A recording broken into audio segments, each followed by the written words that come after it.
2024 parliament की elections हम सभी लोगों ने देखी। ये इलेक्शंस पूरी तरह से कॉन्सेंट्रेटेड थी संविधान को लेकर। एक पार्टी बीजेपी कह रही थी कि हम संविधान हटाने जाने वाले हैं और संविधान हटाने के लिए 400 पार का नारा उन्होंने दिया था। दूसरी पार्टी कांग्रेस कह रही थी कि हम संविधान बचाने की लड़ाई कर रहे हैं और संविधान बचाने के लिए हमें ज्यादा से ज्यादा वोट दीजिएगा। एक तरफ एक पार्टी कह रही थी कि संविधान हटाएंगे, दूसरी पार्टी कह रही थी कि संविधान बचाएंगे। अब बीजेपी हारने के बाद वो कह रहे कि कांग्रेस ने एक फेक नैरेटिव तैयार किया कि हम संविधान हटाने वाले हैं, जबकि खुद आनंद हेगड़े ये कह रहे थे कि 400 पार जाना है क्योंकि संविधान हटाना है। महाराष्ट्र की पंकजा मुंडे कह रहे थे कि हमें संसद में ज्यादा से ज्यादा संख्या में जाना है ताकि हम संविधान हटा सके। खुद नरेंद्र मोदी ने संसद में ये खड़े रहकर स्पीच दिया है कि 400 नहीं तो हम 370 तो ला ही रहे ताकि हम संविधान हटा सके। तो ये फेक नैरेटिव है, ये बीजेपी बोल नहीं सकती। हां, लेकिन फेक नैरेटिव है। फेक नैरेटिव ये है कि कांग्रेस जो कह रही थी कि हम संविधान बचाने के लिए जाने वाले हैं, ये फेक नैरेटिव है। बीजेपी को संविधान हटाना है, ये 100% सच है, लेकिन कांग्रेस को संविधान बचाना है, ये भी उतना सच नहीं है, क्योंकि मेरे पास उसके सबूत है। ये 2 दिन पहले भारत के संसद में कानून बनने जा रहा है, one nation one election. Government considering 3 bills to implement one nation one election plan. Bharat सरकार इस देश में वन नेशन वन इलेक्शन लाने जा रही है और इसके लिए उनको भारत के संविधान में 3 मेजर अमेंडमेंट्स करने हैं, जिसकी परमिशन संसद में दी गई है। Article 82, article 83 and article 327।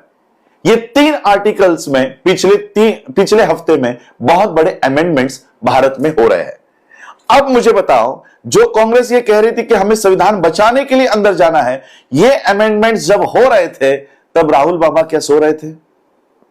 इसका मतलब फेक नैरेटिव ये है कि इनको संविधान बचाना है। ये फेक नैरेटिव है और इस फेक नैरेटिव में हम लोग फंस गए। भारत के लोग, महाराष्ट्र के लोग फंस गए। महाराष्ट्र का उदाहरण देना चाहूंगा। 2024 में एमवीए के अगेंस्ट जो वीवीए खड़ी थी प्रकाश अंबेडकर जी के नेतृत्व में, इनके 50 लाख वोट पे से ये 10 लाख वोट्स पे आ गए। इसका मतलब 40 लाख वोट्स ये उद्धव, शरद पवार और राहुल गांधी इनको पड़े हैं। इसका मतलब है 40 लाख वोट्स हमारे चले गए संविधान बचाने की दुहाई के लिए। लेकिन अब जब संविधान सही में खतरे में है तो ये आवाज तक नहीं उठा रहे। बहन जी के भी वोट्स शिफ्ट हो गए। इसमें दोष कहीं ना कहीं हमारा भी है। हमारे इन नेताओं ने क्रेडिबिलिटी अपनी लॉस्ट कर दी है। इनका विश्वास कहीं ना कहीं समाज का विश्वास उठ गया इन पे से और इसलिए ये वोट्स जा रहे हैं। और इसलिए मैं आज फिर से हमारे समाज के वोट्स हमारे ही पार्टी में आए, ना इस इंडी ना एमवीए के लिए जाए और हमारे वोट्स का रिप्रेजेंटेशन में तब्दील हो। इसके लिए आज मैं बाबा साहब के रिपब्लिकन पार्टी ऑफ इंडिया को फिर से रिवाइव करके इस पॉलिटिकल मूवमेंट को अपने हाथ में लेने की मुहिम कर रहा हूं। जो विश्वास अपने बहन जी पे दिखाया, मेरे चाचा जी पे दिखाया, मैं चाहता हूं कि यह विश्वास एक बार आप मेरे पे दिखाएं।